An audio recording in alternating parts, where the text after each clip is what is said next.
అవుతానని కోరుకుంటున్నాను. Thank you. Thank you Kamakshi గారు, థ్యాంక్ యూ సో మచ్. ఇప్పుడు మన అల్లరి నరేష్ గారి మాటలు వినేద్దాం. అందరికీ నమస్కారం అండి.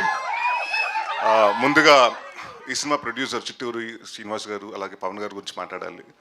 ఈ సినిమా అంటే మేము నా స్వామి రంగా రిలీజ్ అయ్యి ఆ రోజు ఈవినింగ్ సక్సెస్ మీట్ అన్నపూర్ణ స్టూడియోలో నుంచి అయిపోయిన తర్వాత కిందకు వస్తుంటే చిట్టూరి గారు పవన్ గారు వచ్చి మనం ఇంకో సినిమా చేద్దామని అప్పటి నుంచి అంటే మీకు ఏదైనా కథ నచ్చితే నాకు పంపించండి, లేకపోతే నాకు ఏదైనా నచ్చితే మీకు పంపిస్తామని చెప్పారు. సో అప్పటి నుంచి మేము దాదాపు ఒక 4, 5, 6 months 7 months చాలా రకరకాల కథలు విన్నాం. ఆయన విన్నారు, కొన్ని నేను విన్నాను. అలాగే స్టార్ట్ అయింది. ఒకరోజు సడన్గా ఫోన్ చేసేలాగా అనిల్ విశ్వనాథ్ గారి దగ్గర ఒక మంచి కథ ఉందండి, మీరు వింటే బాగుంటుంది అన్నారు. విన్నాను. అంటే ఇప్పటి వరకు నేను చాలా జానర్స్, అంటే నేను ఇప్పుడు కామెడీ సినిమాలు చేశాను, ఈ మధ్యకాలంలో కొంత సీరియస్ సినిమాలు చేస్తున్నాను. ఇప్పటి వరకు నేను ఎప్పుడు అంటే సస్పెన్స్ థ్రిల్లర్ చేయలేదు. సో ఫస్ట్ టైం ఈ జానర్ ట్రై చేస్తే బాగుంటుంది. అండ్ ఇది ఎలా ఉంటుందంటే మల్టీ లేయర్స్ కథలు జరుగుతుంటాయి, 4-5 కథలు జరుగుతుంటుంది. ఏ కథ ఎటు నుంచి లీడ్ అవుతుంది, ఏ కథ నాట్ ఓపెన్ అవుతుంది, ఏ కథ టై అవుతుందో తెలియదు. So it's very racy and అంటే చాలా అంటే కన్ఫ్యూజింగ్గా ఉంటుంది కానీ ఇట్ విల్ బి వెరీ అంటే ఒక చిన్న ఎక్సైటింగ్గా ఉంటుంది.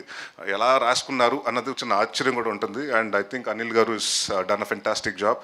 అండ్ అనిల్ గారు బీన్ అంటే నేను పొలిమేర చూసినప్పుడు కానీ 1 కానీ 2 కానివ్వండి, నాకు ఆయన రైటింగ్ స్కిల్స్ ఎస్పెషలీ అంటే హౌ హీ డీల్స్ ఇలాంటి సస్పెన్స్ థ్రిల్లర్స్ అనేది నాకు అంటే screen play I think his best story and screen play. The way he writes డిఫరెంట్గా రాసుకుంటారు. మన జనరల్గా A to Z రాస్తుంటే Z నుంచి Aకి వస్తుంటాడు.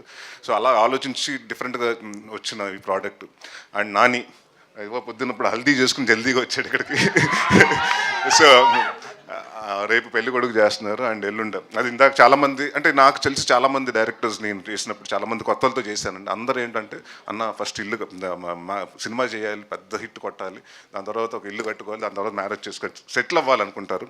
So I think Nani confidence మీకు చూస్తే తెలిసిపోతుంది. 13వ తారీఖున అంటే 2 మేజర్ ఈవెంట్స్ లైఫ్లో పక్కనే విత్ ఇన్ వీక్ స్పాన్లో పెట్టుకున్నాడు. I think Nani all the very best and congratulations for your marriage.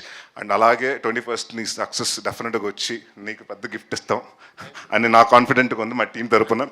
And thank you Nani for being there. And ఇక్కడ అంటే అందరూ మల్టీ టాలెంటెడ్ అండి. ఈయన వచ్చి డాక్టర్ బై ప్రొఫెషన్ అనిల్ గారు, మీరు కదా అనిల్ గారు, అనిల్ గారు డాక్టర్ బై ప్రొఫెషన్. అక్కడి నుంచి ఆ ప్రొఫెషన్ వదులుకుని టువర్డ్స్ ఇంట్రెస్ట్ ఆఫ్ డైరెక్షన్ ఇటు వచ్చి దీంట్లో చేశారు. అండ్ అలాగే ఇట్స్ అన్ యాక్టర్ ఆల్సో. ఈవిడేమో డాక్టరు, యాక్టరు, ఈ సినిమాకి అసిస్టెంట్ డైరెక్టరు అండ్ స్టోరీలో one of the writer also. So Kamakshi again I know her from a long time. And ఇదివరకు మారేడుమిల్లి ప్రజానికి సినిమా చేసాం. And she's a very fantastic అంటే ఒక fine artist and natural artist. మన తెలుగుకి అమ్మాయి మంచి తెలుగు అమ్మాయి మంచి న్యాచురల్ ఆర్టిస్ట్ దొరికిందని మనం డెఫినెట్గా గర్వపడవచ్చు. అండ్ అలాగే మా రమేష్ గారు, మా డిఓపి గారు, అంటే ఎంత ఫాస్ట్ అంటే 41 daysలో ఫినిష్ చేసామండి సినిమా. అంటే 2 కెమెరాలు పెట్టుకుని జనరల్గా ఒకటి మిడ్ ఒకటి క్లోజ్ పెట్టుకుంటారు. కానీ ఇంత మేము చేసింది ఏంటంటే ఒక హౌస్లో చేసాం, చాలా వెరీ కాంపాక్ట్ హౌసెస్లో చేసినప్పుడు ఇక్కడ ఈ రూమ్లో ఒక కెమెరా, అక్కడ లైటింగ్ జరిగిపోతుంటుంది, ఇక్కడ షూట్ జరుగుతుంటే నెక్స్ట్ రూమ్లో ఇంకొకటి జరుగుతుంటుంది. అంటే కెమెరా లిటప్ రెడీ అయిపోతుంటుంది. సో మేము వెళ్ళి షర్ట్ మార్చుకుని వెళ్ళి ఆ సీన్ చేసి వచ్చేయటం. సో అంటే ఆర్టిస్ట్ డేట్ల వల్ల చాలా కొన్ని మేము ఫినిష్ చేయాల్సి వచ్చింది, అంటే వాళ్ళ పోర్షన్స్ వరకు ఫినిష్ చేయాల్సి వచ్చింది. సో అంటే using it both the cameras and అంటే ఎంత ఎఫెక్టివ్గా డైరెక్టర్ ఏమనుకుంటున్నారో ఆయనకంటే ముందు అంటే వీళ్ళందరూ ఒక టీమ్ వర్క్ అండి. బేసిక్గా దే బీన్ ట్రావెలింగ్ ఫ్రమ్ పొలిమేర 1, 2 కాబట్టి దే నో. అంటే వాళ్ళకు నాని గారు కానివ్వండి, అనిల్ గారు కానీ వాళ్ళు ఏమనుకుంటున్నారో మైండ్లో అనేది చాలా ఈజీగా తెలుసు. సో ఇట్స్ అలాంటి డిఓపి ఈ సినిమాకి దొరకటం డెఫినెట్గా మా అదృష్టం. అండ్ డెఫినెట్గా విల్ హోప్ అంటే సార్ మళ్ళీ మన సినిమాలు చేయాలి. ఎందుకంటే నాకు సెట్కి వచ్చిన తర్వాత కూర్చోబెట్టకూడదు, ఫాస్ట్గా చేస్తూ ఉండాలి. సో అంత ఫాస్ట్గా చేసి అంత అంటే బడ్జెట్ ఫ్రెండ్లీగా ప్రొడ్యూసర్కి అలాగే ఎక్కడ ఎవరికి ఇబ్బంది లేకుండా చాలా అంటే ఎప్పుడు అరుపులు కేకలు ఎప్పుడు ఉండేది కాదండి. Very silent person but it's work will definitely show. And మా బీమ్స్ గారు రండి. ఈయన గురించి చెప్పాలంటే ఫస్ట్ మేము వైఆర్డి బ్లాక్బెర్రీ ఫోన్లే అన్న సాంగ్ ఆయన వినిపించినప్పుడు చాలామందికి నచ్చలే. ఇదేంటి సాంగ్ ఇలా ఉంది, సర్ర ఏంటి అది ఇదని చాలామంది చెప్తే నేను బాగా నమ్మాను. లేదంటే కొడత తీసిన ఆ సాంగ్ నమ్మండి అంటే ఆ సినిమా చాలామంది అండి అప్పుడు ఆ సినిమా చేసినప్పుడు డైరెక్టర్స్ కానివ్వండి, ప్రొడ్యూసర్స్ కానీ అందరికీ వచ్చిన డౌట్ ఉండేదండి.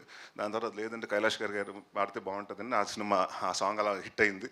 అండ్ బాబు రాంబాబు అన్న సినిమా అసలు సాంగే లేదు ఆ సినిమాలో, కెవు కేకలో. ఈయన ఒకరోజు గోల్కొండ హోటల్లో షూటింగ్ జరుగుతుంటే కెవు కేక అప్పుడు వచ్చారు. ఒక ట్యూన్ ఇవ్వాలండి మా క్లైమాక్స్కి సాంగ్కి. ఆయన ఏదో చేస్తుంటే నాకు నచ్చలేదు. దాని తర్వాత నేను చెప్పా, అంటే మొహమాటం లేకుండా చెప్పేసి, అంటే చాలామందికి ఏంటంటే తీసుకోలేరు, నో అంటే తీసుకోలేరు. భీష్మ గారికి అలాగ ఉండదు. బాగాలేదంటే అవునా బాగాలేదు ఇంకోటి చేసేద్దాం అంటారు. అక్కడప్పుడు కూర్చుని, అంటే నేను ఫస్ట్ టైం నాకు బాగా గుర్తుండేది ఏంటంటే, అక్కడ గోల్కొండ రూమ్లో కూర్చుంటే మేము భోజనం చేసిన తర్వాత ఒక కబోర్డ్ ఓపెన్ చేసి ఆ కబోర్డ్ నుంచి బాబు ఓ రామ్ బాబుని స్టార్ట్ చేశారు. సో అది ఇంత పెద్ద హిట్ అయ్యి ఇవాళ కూడా ఎక్కడికైనా వెళ్తే సంగీత్స్లో కానివ్వండి ఎక్కడన్నా బాగా వినిపించే సాంగ్. సో నాకు కెరియర్ బెస్ట్ సాంగ్స్లో కమల గారు నిండు నూరేళ్ళ సావాసం అలా ఇచ్చారు. దాని తర్వాత 2 సాంగ్స్ మీరే ఇచ్చారు. అండ్ ఈ సినిమాకి వచ్చేటప్పుడు మా ఛాలెంజ్ ఏంటంటే డెఫినెట్గా మెలోడీస్ అండ్ డెఫినెట్గా ఈ సాంగ్లు ఎరకొడతారని తెలుసు కానివ్వండి. మా ఇద్దరికి ఛాలెంజ్ ఏంటంటే ఆర్ఆర్.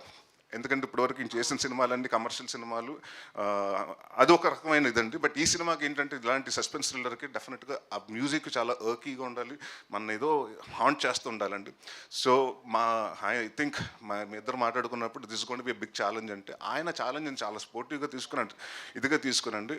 డెఫినెట్గా ఈ సినిమా రిలీజ్ అయిన తర్వాత నా గురించి ఎంత రాస్తారో తెలియదు కానీ భీమ్స్ గారి గురించి మాత్రం 4-5 లైన్స్ ఎక్కువ రాస్తారు ఆయన, ఎస్పెషలీ బ్యాక్గ్రౌండ్ స్కోర్ గురించి. And I'm very proud. And ఎప్పుడో రావాల్సిన సక్సెస్ ఇప్పుడు వచ్చింది. ఆయన నెవర్ లేట్, ఎప్పుడు లేదు. బట్ ఇంకా పెద్ద సక్సెస్ అయ్యి ఇంకా భారీ ప్రాజెక్టులు, పాన్ ఇండియా ప్రాజెక్టులు కూడా చేయాలని కోరుకుంటున్నాను. ఆల్ ది బెస్ట్ భీమ్స్ గారు. అండ్ ఇప్పుడు మోస్ట్ ఎలిజిబుల్ బ్యాచులర్ జీవన్ గారి గురించి మాట్లాడుకుందాం. ఇంతే ఇలాగే అందరితోటి, ఇక్కడ ఎంతమంది మగాళ్ళు ఉంటే మాట్లాడ్డా ఆయన, సెట్లో కూడా అంతే, ఎక్కడ ఆడవాళ్ళు ఉంటే అక్కడికి వెళ్ళిపోయి మాట్లాడుతుంటాడు. So very fantastic person and very, అంటే చాలా సెట్లో కూడా, ఎందుకంటే మీరు చాలా సీరియస్ సినిమా, ఇంటెన్స్ సినిమా చేస్తున్నాం, ఆ మూడ్లు అలా మెయింటైన్ చేస్తుంటే కూడా ఆ మూడ్ని వచ్చి చెడగొట్టడం ఉండేవాడు ఈయన. చాలా అంటే చాలాసార్లు, అంటే ఆయనకి ఏం లేదు, ఎవరన్నా ఒక జోక్ చెప్తే చాలా నవ్వేస్తుంటాడు, ఇంకా అంత స్పాయిల్ అవుతుంటుంది. బట్ వెరీ, అంటే చాలా ఎంజాయ్ చేస్తాం. ఆయన వంటలు కూడా తినిపించారు తీసుకొచ్చి. Is a very good chef again, అంటే multi talented. Thank you sir, thank you sir. And thanks Rai. And ఆయన్ని మనం కమెడియన్గా చూస్తాం, విలన్గా చూస్తాం. బట్ ఈ సినిమాలో బి డిఫరెంట్ షేడ్ అండి. అండ్ ఈ సినిమాలు మీరు చూస్తున్నప్పుడు ఎవరు విలన్ అయి ఉంటారు, ఇంక్లూడింగ్ నేను అవ్వచ్చు, కామాక్షి అవ్వచ్చు, ఇంకొకరు అవ్వచ్చు, అందరు ఎవరు అవుతారో మీకు తెలియదు. So that suspense will definitely keep you thrill అని అనుకుంటున్నాను. అండ్ దేవ్ గారు ఆల్ ద వెరీ బెస్ట్ అండి. థ్యాంక్ యూ ఫర్ 2 మంచి సాంగ్స్ ఇచ్చారు, మీరు రాశారు, చాలా మంచి లిరిక్స్తో రాశారు. So thank you. I wish you a very bright future. ఈ సినిమా 21వ తారీఖున మీ ముందుకు వస్తుందండి. సో డెఫినెట్గా మాట్లాడదాం, దాని గురించి మాట్లాడదాం. అండ్ డెఫినెట్గా ఈ సినిమా 21st వస్తుంది. ఈ సినిమా చూసి మీరు ఒక డెఫినెట్గా ఒక 2-3 చోట్ల అయితే జర్క్ అవుతారు, అది అయితే నేను రాసిస్తాను. సో 21st నవంబర్ థియేటర్కి వచ్చి 12A రైల్వే కాలేజ్ చూడండి, మమ్మల్ని బ్లెస్ చేయండి, మా పెళ్లి కొడుకుకి పెద్ద గిఫ్ట్ ఇవ్వండి. Thank you. Thank you Naresh గారు. అండ్ యా, మీ క్వశ్చన్స్ కూడా ఇప్పుడు Q&A ఉంది కాబట్టి